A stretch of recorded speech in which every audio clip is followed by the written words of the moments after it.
Hello, our topic is interpreting the planets and the houses. I've gotten requests to make a video on this for years. I'm finally making the first video on this, and there will be more. There's a lot of issues and a lot of details to go into, but we're going to cover a lot of material in this video. First of all, as you might know or might not know, I use 3 house systems: equal houses, vertex houses, and MC houses. So some astrologers use 2 house systems. If you are an astrologer, perhaps you use 2 house systems. I use 3, and that might sound confusing at first, but each house system works a little differently from the others. And then there's a 4th thing that I use, which is the altitude of the planets. If you're not sure about what the altitude of a planet exactly means or how we interpret it, I will get to that. So not to worry, we will explain that. So let's look at the chart of a famous person to understand this, and we're going to look at the chart of the famous actor Tom Hanks. So here's his birth chart. I'm going to set the house system to Placidus. I'm in the Series 3.0 software. I just went to Settings, House System, set it to Placidus. Even though I don't use Placidus, you'll see why in a second. I'm showing this to you. What we see is that according to Placidus houses, Tom Hanks has Venus, Mercury, and Sun in the 10th, Moon and Uranus in the 11th, Jupiter and Pluto in the 12th, and so on. Now with equal houses, how much difference is it going to make? Equal just means we're going to take 21 degrees 45 minutes, which is the ascendant degree, is Virgo rising, and we will make the 12th house also 21 degrees 45 minutes. That's going to move the 12th house back 3 degrees. Move the 11th cusp back 2 degrees. It'll move the 10th cusp forward a degree. So in the case of Tom Hanks, it's not going to make a lot of difference. All of the planet positions are going to be the same with equal houses. Also notice that Tom's midheaven is only 1 degree from being squared his ascendant. So his midheaven's at 20 Gemini, and the ascendant is 21 Virgo. So it's almost exactly square to each other. This happens when you have near 0 Aries rising or near 0 Libra rising. It's only about a little more than 8 degrees from his ascendant to 0 Libra. So his ascendant is close to 0 Libra, and when that happens, the ascendant and midheaven tend to be square to each other. Also, if you're born near the equator, the ascendant and midheaven tend to be square to each other. So with the midheaven houses, we take equal houses from the midheaven. For Tom Hanks, it's going to make almost no difference, right? I mean, it's almost identical. They're only 1 degree different. So let's change to equal houses. I'm going to go to Settings, House System, Equal. And now we've got the 21 degrees all the way around, 21 degrees 45 minutes. And of course, the house placements are exactly the same as they are with Placidus or almost any quadrant house system. The midheaven, by the way, MC, is now separate from the 10th cusp. The midheaven's a vitally important, powerful, sensitive point, but in equal houses, it's not the beginning of the 10th cusp. It just exists as a point, and here it is at the end of the 9th house. Now, when I go to Settings, House System, Equal from the MC, all it's going to do, in the case of Tom Hanks, is move all the cusps back 1 degree. I call these MC houses for short. A more complete description is that it's equal from the MC. So I'll select this equal from the MC, and there you see it. The MC is the 10th cusp, and so all the cusps have moved back 1 degree earlier compared to equal. In the case of Tom Hanks, for some charts it's going to make a big difference, for some very little. But notice that the Placidus house positions, the equal house positions, and the MC house positions, in his case, are all the same. And this is why quadrant houses often work, or a lot of different house systems work, because in many cases, regardless of what house system you select, you end up with the same result. Now, what's going to be different for Tom Hanks is I've put the vertex in the chart, and it's back at 5 Pisces. It's about 15 or 16 degrees from the equal houses and equal from the MC. So his vertex is a little bit different, and the house placements will change. So what I'm going to do is give a brief description, an idea of what it means that Tom Hanks has Venus, Mercury, and Sun in the 10th house, that he has Moon and Uranus in the 11th house, and what it means in an equal house system and what it means in the MC system. And we're going to see how some of these positions change when we go to vertex and what that means. Okay, so let's look at this. Let's go back to our PowerPoint and read here how these houses work. Ascendant houses. You can call them ascendant houses. They're more commonly called equal houses. All 3 of these systems are equal houses. The houses are the same size in all 3 of these house systems. But the term equal houses has been used for decades or longer to mean equal from the ascendant. So you can call it equal houses, or is probably the best term for it. But here I've called it they're equal starting from the ascendant. This is your horizontal reality. It's how you relate to the world around you, who your neighbors are, and how you relate to them.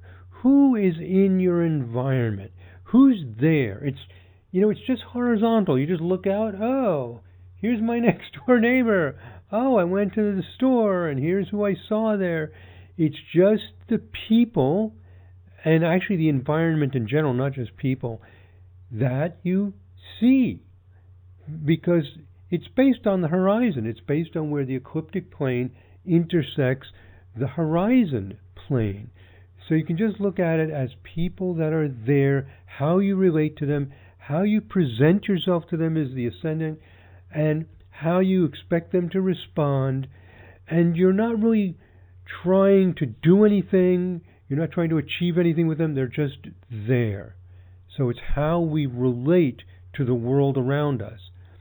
The midheaven houses are equal from the MCIC, and they have to do with what is in your heart and soul, your 4th house, what you are just within yourself, and then how you want to bring that up and project it into the outer world. That's what the midheaven houses have to do with, how you bring what is within you and express it into the outer world. It has a lot to do with meaningful purpose, meaningful activity, meaningful work. Meaningful because with the MC houses, it's not just the MC, it's the MCIC.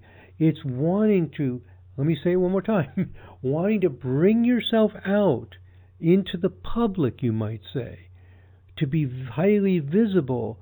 But why? Just for the ego gratification or something? No, for the midheaven houses, it's because you want to take something that's dear to you, fundamental to you, and bring it out, share it. That's what those houses are about.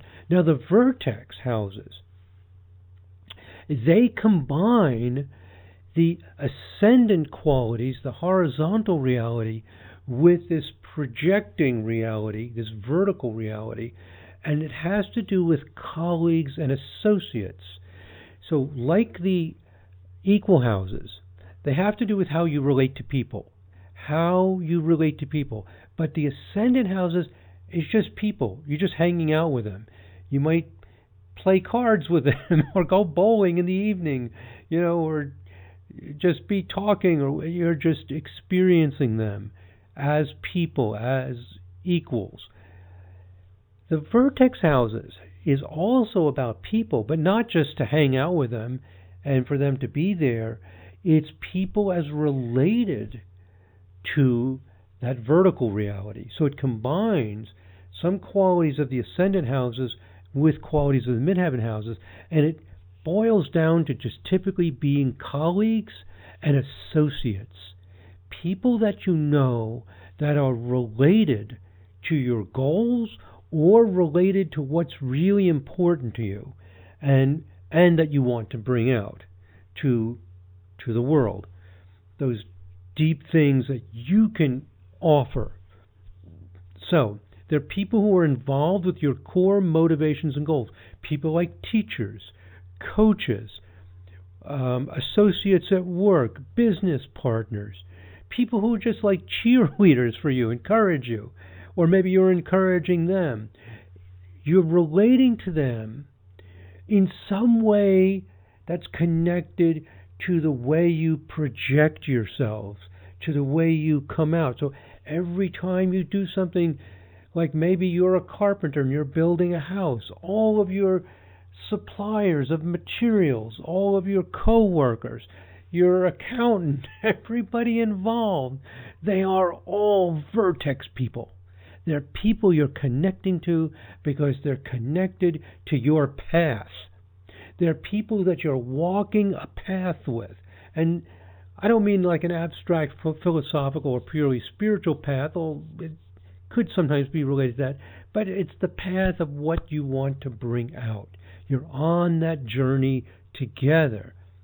The ascendant houses, they're just there. You're just relating to them. You don't need to achieve anything with them. You don't need to be on the same path with them. You're just experiencing them for what they are. You're just accepting them for what they are. There's diversity in the world. Not everybody's on a path with us, and not everybody has the same goals and aspirations. So that's how they differ from each other. Now, the vertex has been introduced in modern times, and one of the first ideas that came up for the vertex is that it's fate. It's relationships. So that interpretation is very similar to what I'm proposing. It has to do with relationships, fated relationships, relationships that seem karmic or destined. Well, let me explain why I think this idea of destined and fated relationships has come up with the vertex. My theory is this. The ascendant and the descendant, that axis, the MC-IC axis, and the vertex, the opposite point is called the anti-vertex, that axis. These points are so powerful. I mean, they're just so incredibly strong that they all feel like fate. They all feel, I don't know if you would call it fate or destiny, but just the magnetic power of them is unbelievable. So when an outer planet transits the 7th house cusp, things shake up in your relationships. Things change. Everybody's familiar. All modern astrologers are familiar with this. So they're just powerful points. Planets transiting over the MC-IC. They have such a major impact in our lives that it's almost inescapable. And in the case of the vertex, these are people that are important to us. And I think that's where the fate idea comes in. Because with the ascendant, it could be somebody that you like, a boss, a spouse, or, anybody that you have a close relationship with. They may or may not be so important for you in terms of what's really at your heart and where you want to bring that out into the world. With the vertex, planet transits over the vertex, you connect with people that are connected to your mission, you might say. Say you're a gifted musician, and it's, you have this gift, you're just really great. Maybe you're a gifted singer, and you've decided, okay, I'm going to take this talent I have for singing, and I'm going to work on it. I'm going to take voice lessons and learn music theory and, just really get deeply involved in this. We all have different potentials, but that thing that we have deep within us, that's like a gift or a treasure, and we decide that is what we will elevate and bring out. That's the ICMC dynamic. And the vertex is bringing in people connected to that. And it feels like fate. It feels like destiny. It is a kind of destiny. Actually, the idea that the vertex is destiny is not so far off. Because destiny, where we are destined to, our destination, right? They're all from the same root, and there are people who are related to our destination. And we can say destiny, not in the sense of like you have absolutely no choice, like some kind of karma that's irrefutable. And I do not believe that's what most people mean when they say fate with the vertex. It just means this very deep magnetic attraction. People connected to walk with you on the path. So that's what these points mean. That's what the ascendant is about, what the midheaven is about, and what the vertex is about. And the house systems that are created from those points are also flavored by those qualities. Let me say one other thing about the ascendant. Some people say the ascendant is like a mask. It's like some kind of superficial thing. I do not think the ascendant is superficial. The ascendant point, or lagna as we call it in Vedic astrology, the ascendant is so fundamental. We look at the ruler of the ascendant. In Vedic astrology, we have basic 12 types of people based on the 12 signs that can be rising. In Western astrology, all forms of astrology, the ascendant is much more than a mask. It's in some medieval astrology, they're considered to be like the rudder of the ship. It's really directing your life. So anyway, I just wanted to mention that all three of these axes are tremendously powerful. So, and in some of my videos on theory of astrology, like I have one video called A New Theoretical Framework for Astrology, I explain the theory behind why these points that are intersections of great circles are so powerful. They, in a way, contain the power of the entire sky. Now, one more thing before we jump into Tom Hanks' birth chart and interpreting the planets is how strong are each of these three house systems. So the MC houses are always strong and equally strong for everybody. The ascendant houses and the vertex houses, their strength depends on the latitude of your birthplace. So I'll show you in the Sirius software here. For Tom Hanks, I will go to listing, and I will go to planet or asteroids positions list, and then the first menu item, planet positions list. And I added this new feature very recently, and if you have the Series 3.0 software and you don't have it, there's a free update program you can run to get this feature. And here it is. That tells us that for Tom Hanks, the ascendant has 62% strength, and the vertex has 38% strength. So the ascendant is stronger for Tom Hanks than the vertex houses. Now, but 38% may not sound like a lot. It's a lot. Because all of these cusps are incredibly powerful. If you're an astrologer, you know planets transiting over those cusps or a compatibility with somebody with planets on those cusps, they're just incredibly powerful. So 38% of this huge power is still very, very strong. So all three houses are important. His ascendant houses are much stronger than his vertex houses, however. Okay, so let's bring up his chart wheel again, and let's talk about what this means. He has Venus, Mercury, and Sun in the 10th house. Now, the 10th house, and this reminds me, I need to make a video to just discuss the meaning of each house. But here, I'll just dive in and apply the ideas. But I need to do kind of a didactic tutorial and just list the meanings of each house as I use them. It's slightly different. I guess every astrologer has their own unique twist on these things. But the 10th house to me is not career. That's the first word that pops into people's head. Career is like a symptom of something else. The 10th house has to do very similar to Capricorn, if I have a video on Capricorn, has to do with self-awareness. It has to do with looking at ourselves, and in the ascendant houses, which have to do with relating to the world, it's how we project ourselves into the world. Oh, it is career in a vague sort of sense, but it's not necessarily everything about your career. We're not going to see that he's an actor by looking at the houses. We will see that in these vibrational patterns.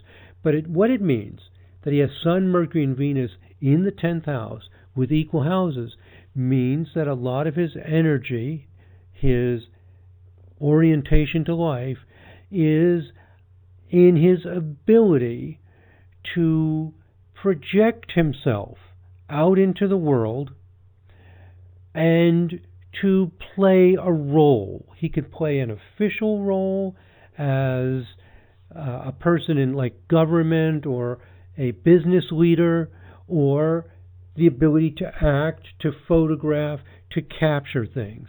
Sun, Mercury, and Venus. Capture beauty, communicate objectively.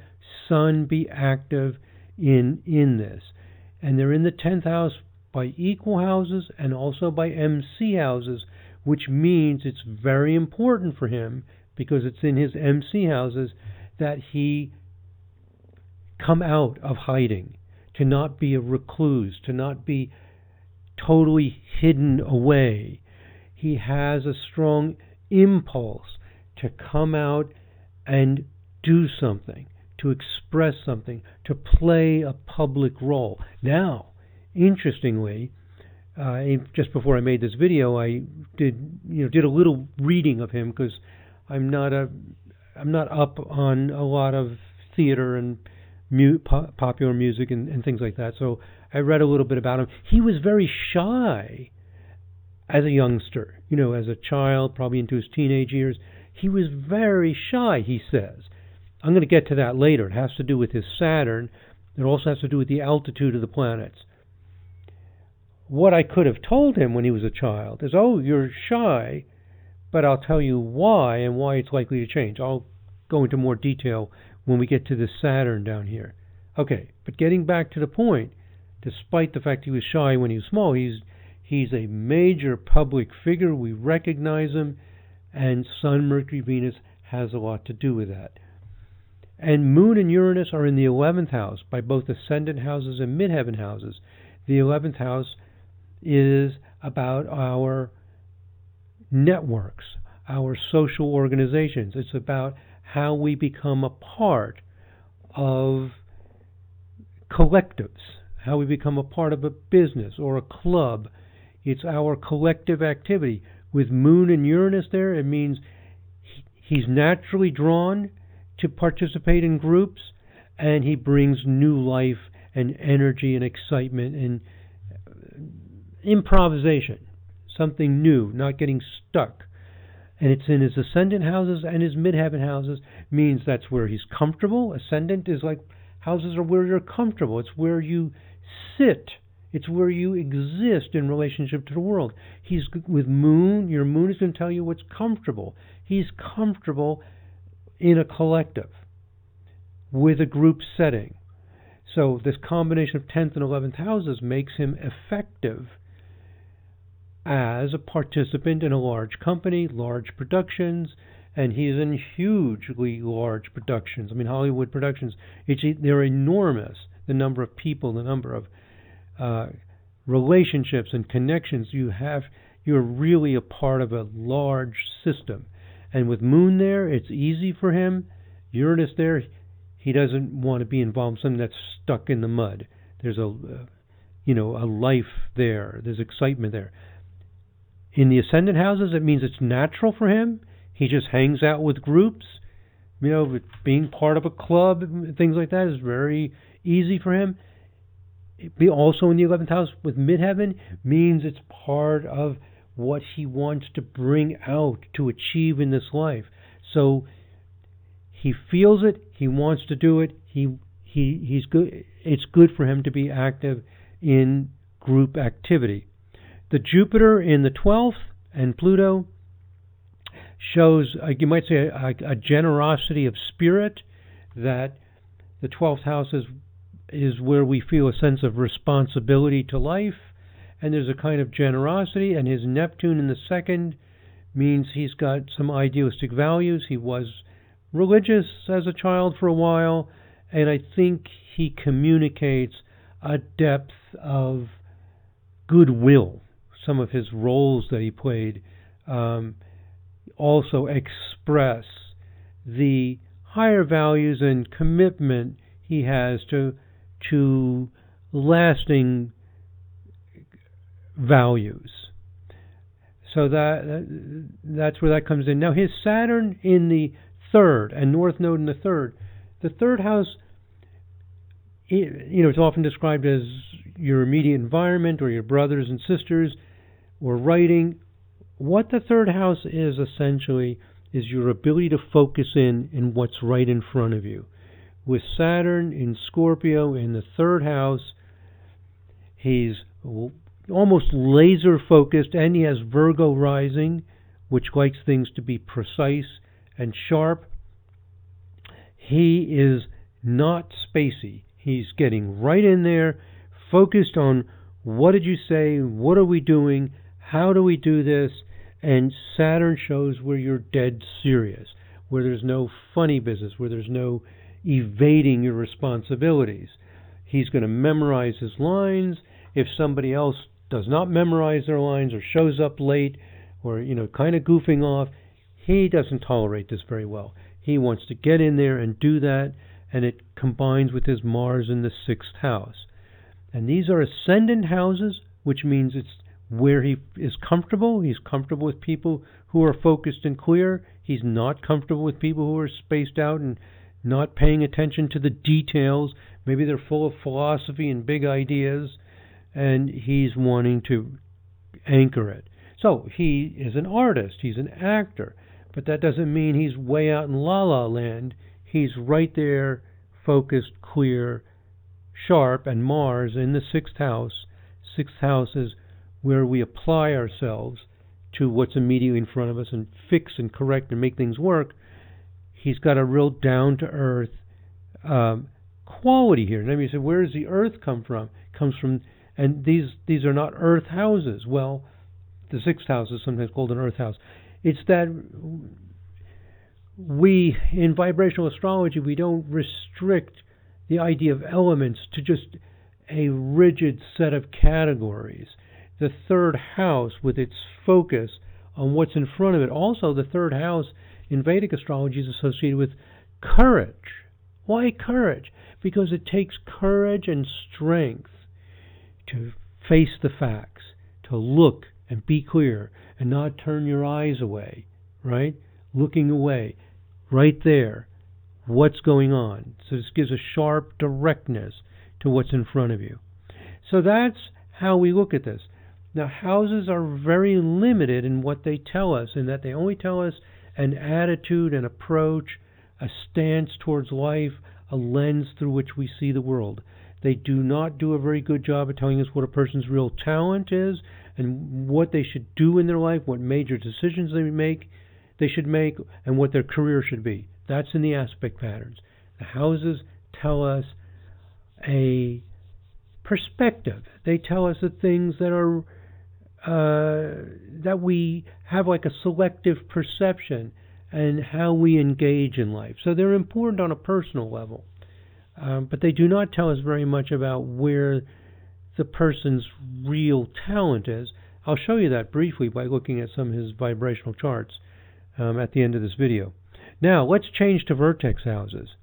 When we change to vertex houses, I go to Settings, House System, Vertex, Vertex on 7th cusp. It puts the vertex on the 7th cusp. It moves the Sun to the 11th house. So Sun, Mercury, and Venus are in the 10th by the other two house systems. Moves the Sun to the 11th house. Moves the Moon to the 12th house. Mars moves up to the 7th house. Neptune and Saturn are still in the same houses. Node has moved from 3rd to 4th. But there's one thing I want you to really notice here that's really powerful. Mercury is now on the 11th cusp. When a planet moves on to a cusp, it is very strong in that house.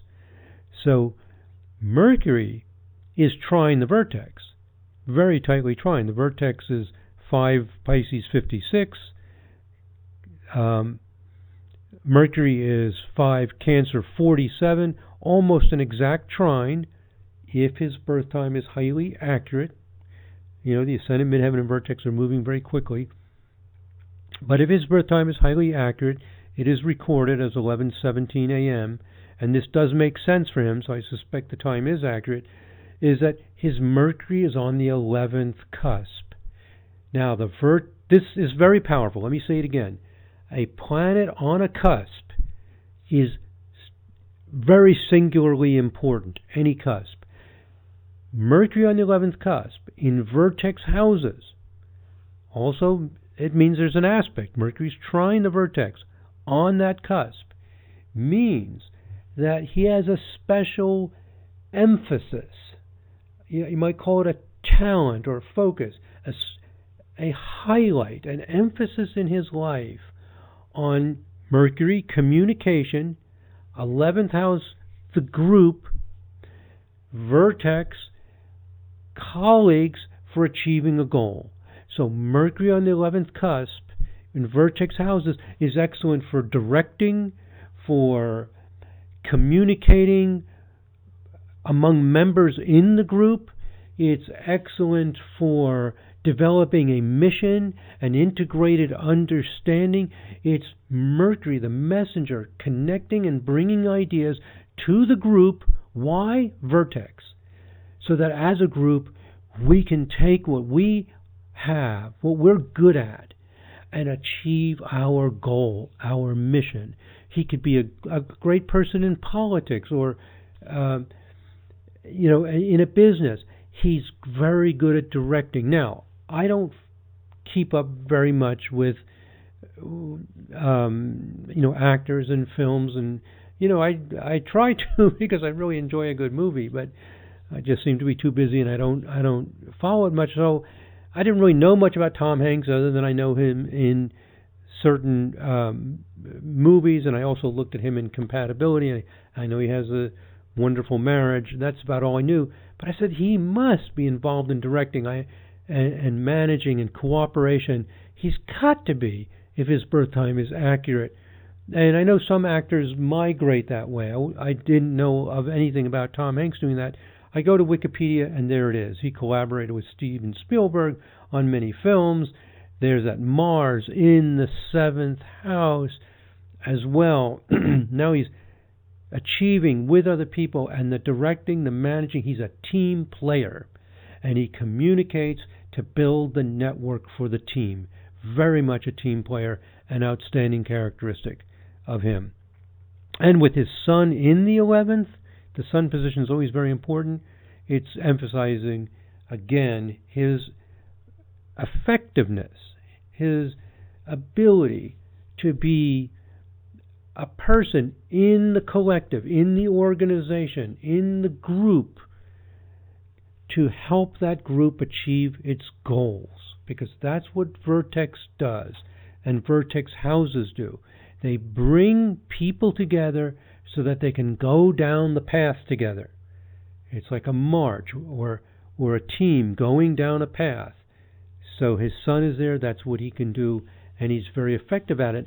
And I think a lot of his success is because of his dedication to the mission and to the group effort, as well as his extraordinary acting talent.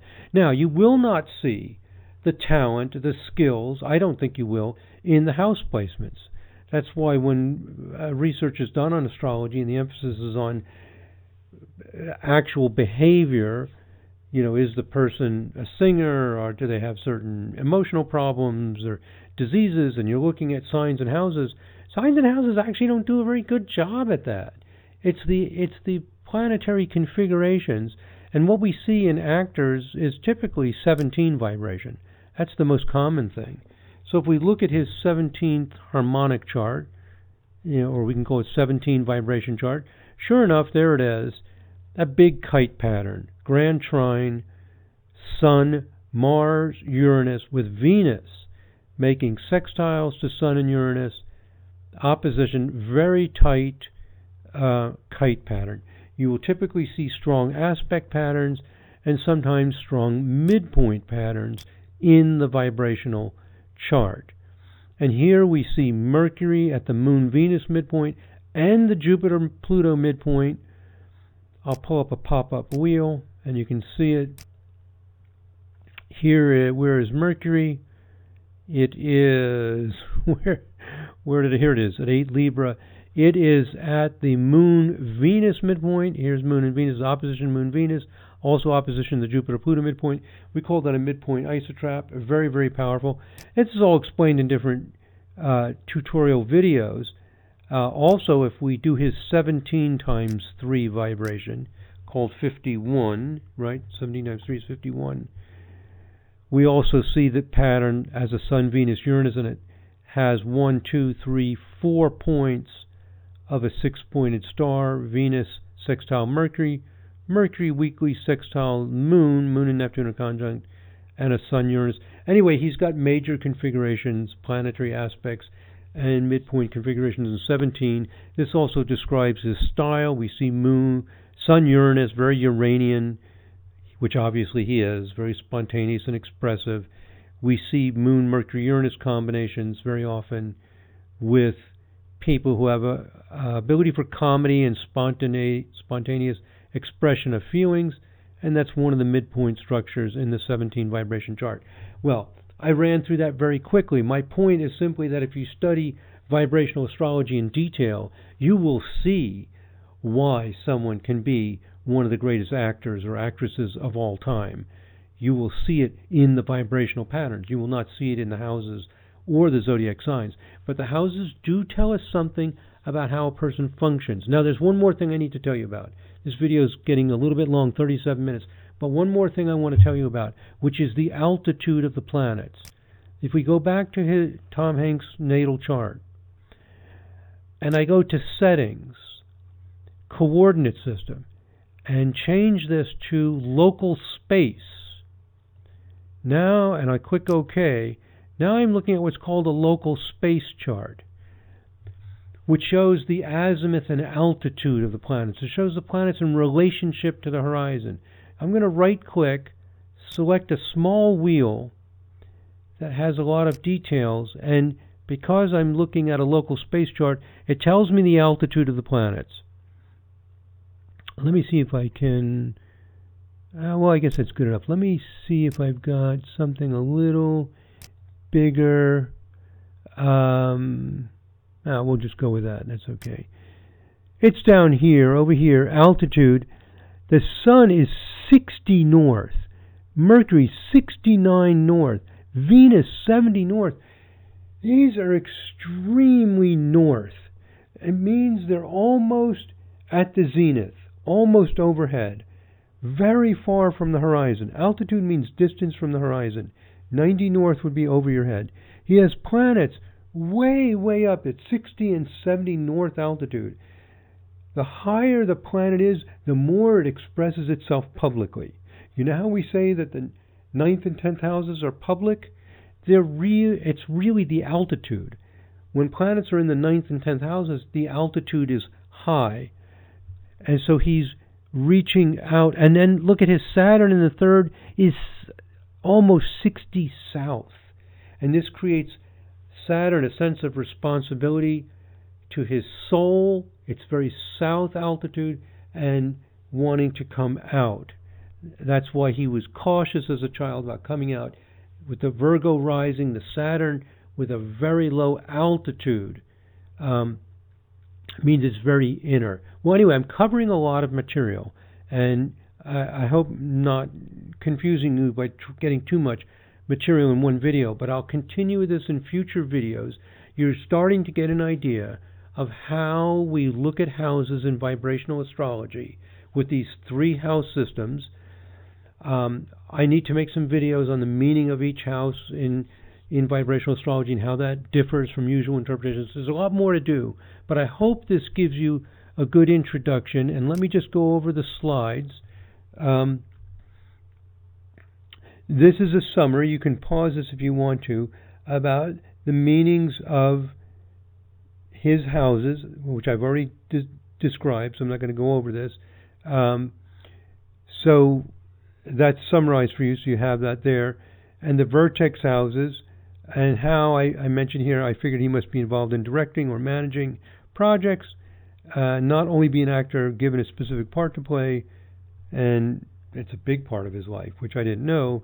And as I like to say, astrology knows more than I do.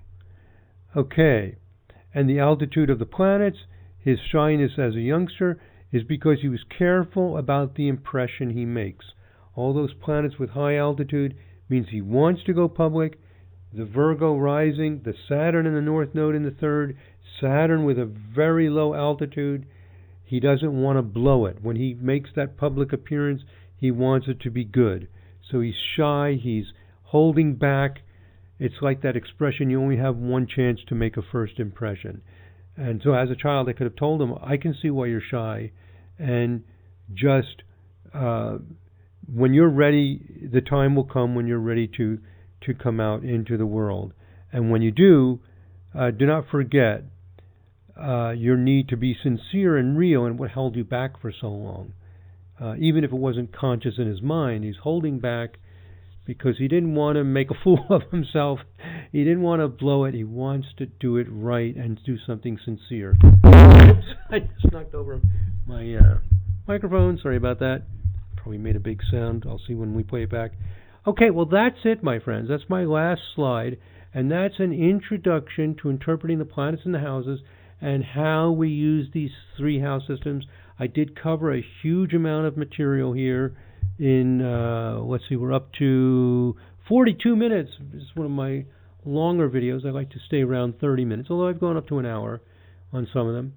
So that's it. There's so many requests that I have for more tutorial videos, and we can see here I need to take a step back and go through each house and how they function in each of these house systems. But I think by getting into an actual chart and getting a feeling for it and spending some time talking about how they work, I think this gives you a good immersion into how we look at houses and also the limitation of houses. One of the reasons why we put so much emphasis on these planetary configurations in vibrational astrology is because that's where you see the talent, the ability. You see Tom Hanks' genius for acting in the 17 vibration chart. It's in those vibrational charts that the real skills and talents and obsessions exist. The houses and signs tell us a way of engaging in the world. They're important, especially in personal relationships, but they're not strong enough to direct your entire life. There is an exception with horary astrology, another thing I need to make videos about, that as astrology works a little bit differently in horary, which is the astrology of asking questions, than it does for birth charts. And houses are more definitive, you might say, in horary than they are in natal. Well, why would that be? Why are they more like crystal clear? And some of the things we say about houses do work in horary, not natal. Okay, something for another time, but just want to introduce you to that. Okay, my friends, thank you very much for listening. God bless. Namaste.